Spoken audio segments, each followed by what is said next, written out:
Dando continuidade ao nosso tema, o céu noturno, a gente pode ver até agora, então, que constelação é um arranjo arbitrário de estrelas. Então, não existe necessariamente uma única constelação correta, ainda que existam as oficiais, mas olhar para o céu é um exercício de imaginação que muitas culturas fizeram e que enxergavam, então, no céu aquilo que era comum à sua vida ali. Vale também lembrar que as estrelas, então, não estão fisicamente próximas ali dentro de uma constelação. Esse é um dado importante. E, no entanto, como que a gente explica isso? Que as estrelas não estão necessariamente juntas. Eu vou tomar aí um exemplo que é a constelação do Cruzeiro do Sul, que é uma constelação fácil de a gente identificar, uma constelação pequena e que a gente poderia tentar, então, olhar de uma forma diferente. Aí está uma representação da constelação do Cruzeiro do Sul, com as suas principais estrelas, a Rubídia, que é essa parte superior aqui da cruz, a parte inferior, que é a estrela de Magalhães, a Mimosa, a Pálida, e essa bem pequena, que é mais difícil de ver, que não está aqui no centro, está um pouco deslocada, que é a Intrometida. Então vamos tomar essas estrelas aqui e poder ter uma ideia de como que a gente poderia entender que elas não estão necessariamente próximas. Os dados que a gente tem são esses. A Rubídia está a 88 anos-luz de nós. Significa que a luz saiu de lá há 88 anos atrás e hoje ela está chegando aqui para nós. Então o que a gente está vendo é algo de 88 anos atrás. Ao passo que a Pálida, a luz que hoje chega para nós, saiu de lá há 258 anos-luz. A Mimosa, 424 anos-luz. A Estrela de Magalhães, 359. E a Intrometida, 59. Só que quando a gente olha para essa constelação, se a gente ainda ficar naquela ideia de que constelação é um agrupamento de estrelas, nós vamos pensar que elas estão uma perto da outra. E, na verdade, elas estão a distâncias muito diferentes. Então, aqui tem um material bastante simples, que também pode ser confeccionado com papelão ou alguma coisa relativamente rígida, mostrando aqui a face da constelação do Cruzeiro do Sul, com aquelas estrelas principais. No entanto, quando a gente vira esse cartão, a gente pode ver atrás que as distâncias são bem diferentes. Olha lá, Rubídia, como se fosse aqui, essa haste representa a distância que ela se encontra aqui da placa. Então, quando a gente vê a placa de frente, parece que elas estão próximas umas das outras.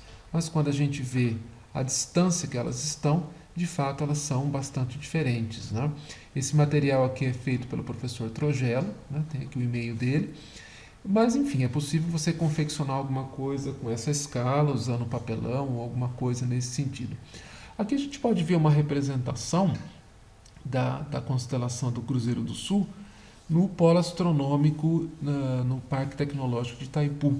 Veja que aqui eles fizeram com lâmpadas, e se você ficar exatamente nesta posição onde eu estava com a câmera, a gente vai poder ver ali aquelas 5 estrelas representando a cruz. A Intrometida aqui está muito brilhante, mas enfim, o mérito aqui não está no brilho das estrelas e sim na posição. Agora, se você se deslocar um pouco, aí eu vim aqui mais de lado, veja que a cruz se deforma, a gente não vê mais a cruz. Então, exatamente numa posição em frente, você consegue ver. Aqui você vê que uma está mais à frente, a outra está mais atrás, a outra mais atrás e a outra lá no fundo. Exatamente como acontece com as constelações. Elas não estão fisicamente próximas umas às outras. Além disso, a gente pode ver que as constelações, então, elas delimitam uma região do céu, como se elas fossem ali um terreno. Então, vamos imaginar uma comparação, como se a constelação fosse um mapa. Dentro dos limites aqui do país, por exemplo, cabem estados e cabem cidades. Então, se nós tivéssemos uma constelação chamada Brasil, cada cidade, por exemplo, poderia ser uma estrela. Mas não necessariamente a gente precisa ligar todos os pontos de todas as cidades para conseguir um desenho ou um asterismo, não é? Algumas são muito simples, muito fraquinhas, muito imperceptíveis, quando vistas a grande distância, óbvio, e que elas acabam passando até despercebidas. Oficialmente, nós temos 88 regiões dessa, né, que são 88 constelações. Então, aqui a gente vê um mapa de uma parte aqui do céu, né, e veja que são regiões demarcadas. Dentro desta região existe uma constelação. Então, a gente pode até ligar algumas dessas estrelas e encontrar ali um desenho que se assemelha ou não ao nome da constelação. Outras são parecidas, outras mais ou menos e outras muito diferentes, né? Então o céu ele é oficialmente dividido. É como se nós pegássemos lá a esfera celeste, a casca da esfera celeste, e partilhasse essa casca em 88 fragmentos, sendo que dentro de cada fragmento, né, existe ali uma constelação. Então aqui um pouco mais em detalhe, né, a gente pode ver aqui, por exemplo, que neste terreno, nessa parte aqui do céu, a gente vê aqui a constelação de Cão Maior, né? Então, se a gente ligar esses pontos aqui, a gente vai ter uma figura parecida com um cão aqui, né? Aqui vejo o Órion também, aqui olha o fragmento, né, do céu, esse terreno aqui, né, essa parte aqui da esfera celeste, cabe a Órion.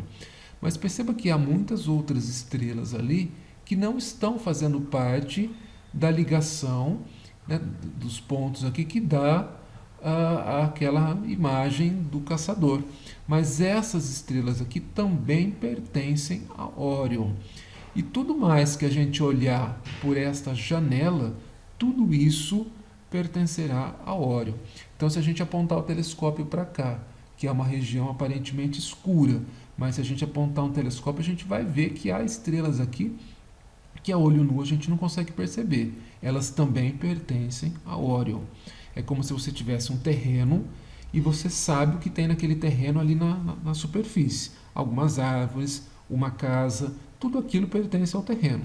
Mas aquilo que você não está vendo, por exemplo, se você cavar e encontrar ouro, por exemplo, ou algum mineral valioso, né, aquilo também pertence ao terreno, né, ainda que não seja aparentemente visível.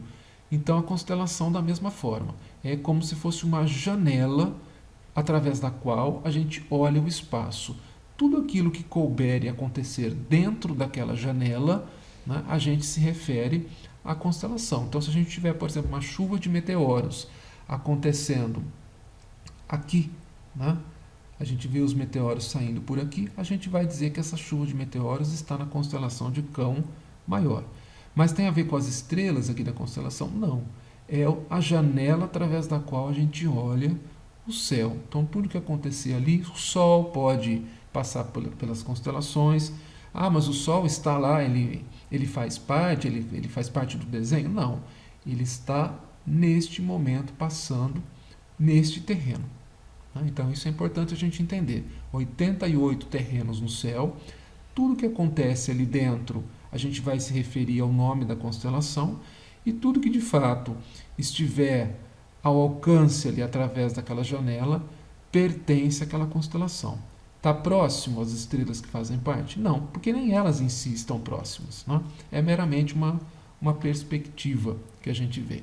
Então veja aqui a esfera celeste, né, com o globinho lá dentro e as janelas através das quais a gente vê o céu. Tá bom? Então as constelações, os desenhos aproximadamente estão, né, representados aqui dentro dessa constelação. Algumas são maiores e outras são menores. Aqui nós temos então a lista das 88 constelações, com o nome em português e o nome latim, né, de origem da constelação. Algumas eu dei um destaque ali em amarelo e a gente vai ver depois por quê. Talvez você já tenha até percebido por que elas têm esse destaque, né? E, logicamente, ninguém vai lembrar do nome de todas elas. Mas é importante saber que existem, então, essas 88 oficiais. Então, ficamos por aqui e te aguardo, então, na terceira parte dessa videoaula. Até lá!